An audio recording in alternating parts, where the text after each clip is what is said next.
প্রিয় বন্ধুরা, আসসালামু আলাইকুম। আমি এমডি খান সিটি বয় চ্যানেলের পক্ষ থেকে আপনাদের সালাম এবং শুভেচ্ছা জানাচ্ছি। আজকে লস্ট বা লস প্রজেক্টের গল্প বলবো।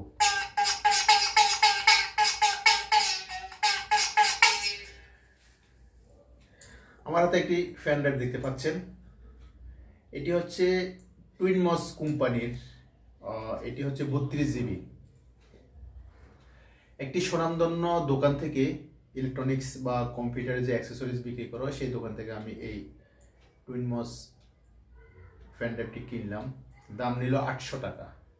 তখন কি দরকার, আমার অলরেডি একটি ফ্যান ড্রাইভ আছে, তারপরেও আমার আরেকটি ফ্যান ড্রাইভ দরকার। দোকানদার বলল steel body, 32 GB, lifetime guarantee.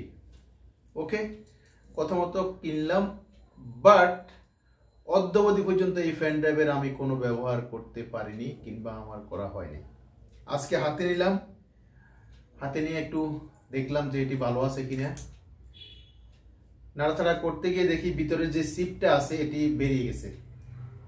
এই যে দেখতে পাচ্ছেন, বেরিয়ে গেছে। 800 টাকার ফ্যান ড্রাইভ কোনো কাজে লাগেনি। 6 মাসের মাথায়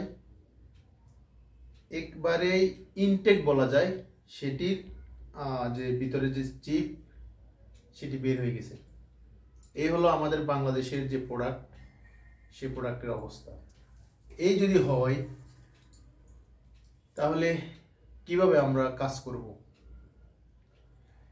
প্রথমত এটি কোনো কাজে লাগেনি, তারপরে এটির গ্যারান্টি নিয়ে কথা। এটি এখন আর কোনো কাজে লাগবে না। আমার 800 টাকা পুরোটাই লস। আজকে শুধু পেন ড্রাইভের এই লসের গল্পই বললাম, আরও অনেক লস আছে। সেই লসের গল্প আপনাদেরকে আরও আস্তে আস্তে বলবো, আপনারা আমার কথা শুনবেন।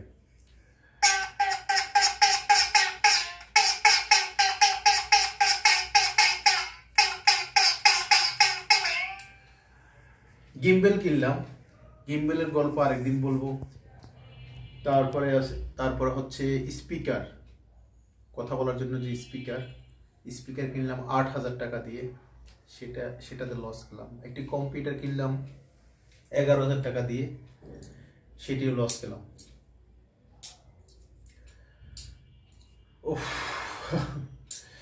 দোয়া করবেন, কাজ করতে গেলে লস হবে, লাভ হবে, কিন্তু জাস্ট আপনাদের সাথে শেয়ার করলাম আর কি।